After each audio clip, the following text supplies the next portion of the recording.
আরে বিন্দু মাসি যে কি খবর? আপনি তো আর এখন বিন্দু মাসির হাতের পান খেতে আসেন না, তাই বাড়ি বয়ে আপনাকে পান খাওয়াতে এলাম।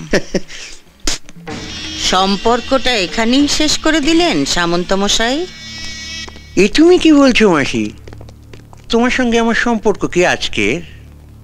আমি আগে যেমন তোমায় ভালোবাসতাম এখনো তেমনি ভালোবাসি। এর চেয়ে বেশি বলার আগে আপনার লোকদের সরে যেতে বলুন সামন্ত মশাই। দেখলে তোমার সঙ্গে আমার সম্পর্কটা এখনো কেমন মধুর।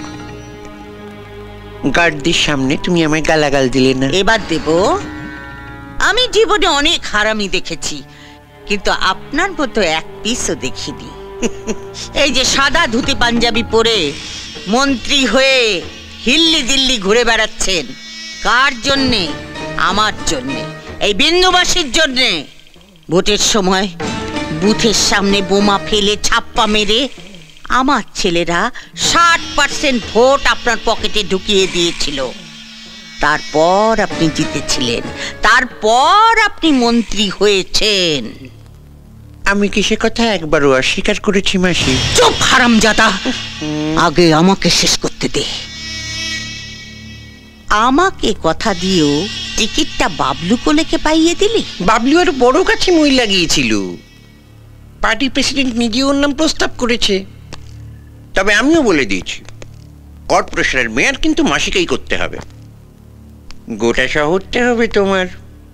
মেয়রের চেয়ারে বসে লুটে পুটে খাবে। তোর মেয়রের চেয়ারে আমি ইয়ে করি?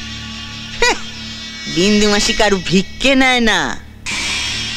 আপনার পার্টি আমাকে টিকিট দিক বা না দিক, ভোটে আমি দাঁড়াচ্ছি ওই বাবলু কোলের বিপক্ষে।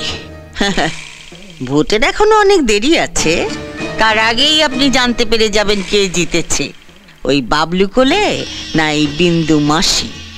তারপর দেখ কেমন লাগে। এই চলে আয় সবাই।